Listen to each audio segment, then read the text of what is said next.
nostra cooperativa es va fundar el 1946. Està formada per uns 110 socis. Les oliveres que fan el nostre oli es troben a Riudecols i al terme de Botarell.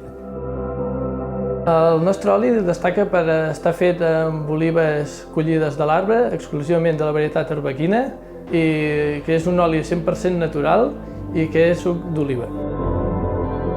Aquestes olives es cullen de forma manual i es transporten durant el mateix dia a la nostra cooperativa. Un cop arriben a la cooperativa, són premsades exclusivament amb medis mecànics. Us convidem a que visiteu la nostra cooperativa i que proveu el nostre oli als canalots.